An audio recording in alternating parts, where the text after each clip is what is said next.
ready for a deep dive into something, well, kind of personal. Oh, going there today, are we? We are, but don't worry, it's not that kind of personal. We're talking liver health. Ah, the unsung hero of our insides. Exactly.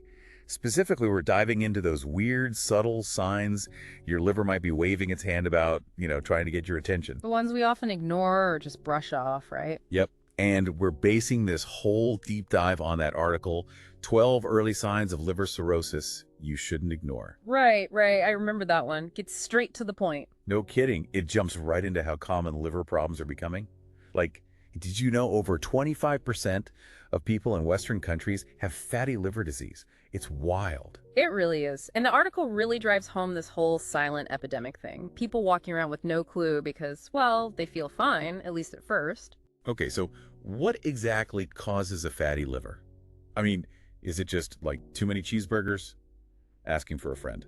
Well, it's a bit more than just the cheeseburgers, though they don't help. Right. The article really honed in on this whole excess sugar and refined carbs thing. Yeah. Sugary drinks, processed foods, even too much pasta, white bread, that kind of stuff. So basically, our poor livers are drowning in sugar. Pretty much. Imagine your liver is this amazing filter, right?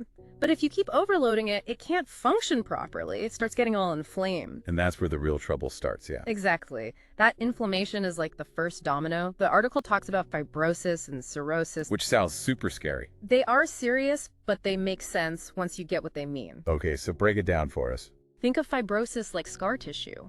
Your liver's trying to heal from all that inflammation, but if it doesn't get a break, that's when you can get cirrhosis. Which is? Severe, irreversible scarring. Basically, your liver's like a sponge that's gone hard and can't do its job anymore. Yeah. Filtering toxins, absorbing nutrients, all that. Okay, now that's a visual I could have lived without. Yeah. And that's when things get really dangerous. Yeah, if it gets bad enough, you can end up with liver failure. Hence the whole don't ignore the early signs message of the article. Makes sense. So let's talk about those signs, because some of them were pretty surprising. So those signs, some of them, seriously, who knew? Red palms. Is my liver secretly controlling traffic lights now? Right. It's one of those, like, how are these even connected things? Exactly. So walk us through that one. What do red palms have to do with their livers? So your liver, it's a master hormone juggler, right? Estrogen being one of them.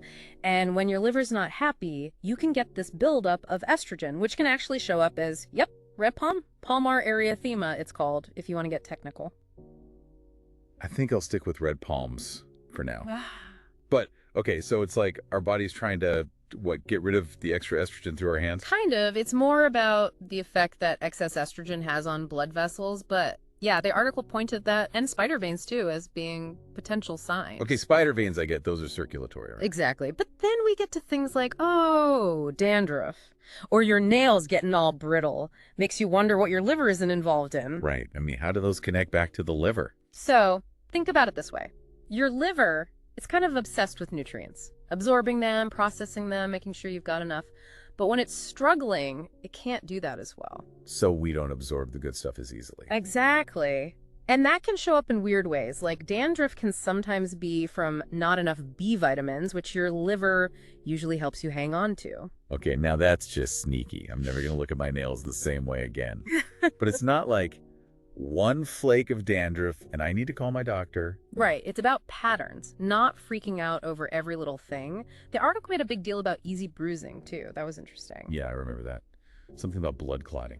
Exactly. Your liver makes some of the proteins your blood needs to clot properly. So if it's damaged, might not make enough, hence you bump into a corner, bam, giant bruise. So if we're noticing a few of these signs, it's like a heads up, not a full-blown panic attack. Precisely. Time to maybe have a chat with your doctor, not self-diagnose on WebMD. 100%. Yeah. So let's say you're being proactive. What can we actually do to keep our livers happy? The article did give some tips, right? It did. And, I was kind of hoping it wouldn't be all like live on kale and wheatgrass shots extreme. Right. Thankfully, it's more about making friends with your liver, not putting it through boot camp. Okay, so what are we talking about here? What kind of stuff helps your liver out? Well, remember how we were picturing it as this overworked filter?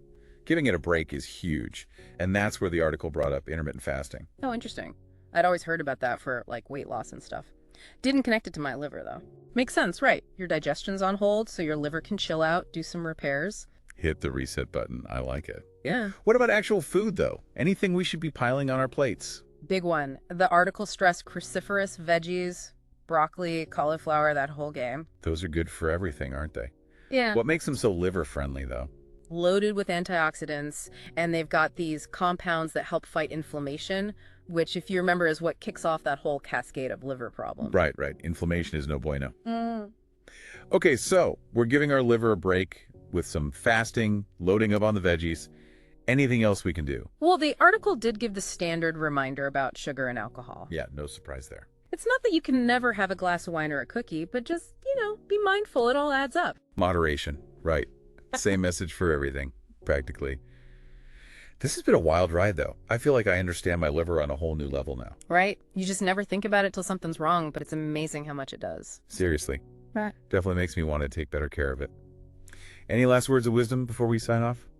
Just that, knowledge is power. The more we understand how our bodies work, the better choices we can make. And of course, any concerns, talk to your doctor. Don't just rely on a podcast. 100%. Now, this deep dive really got me thinking. We focused on the physical signs, but what about the mental or emotional signs of a struggling liver? Could there be a connection between, say, brain fog or anxiety and liver health? It's a thought-provoking question we'll have to save for another deep dive.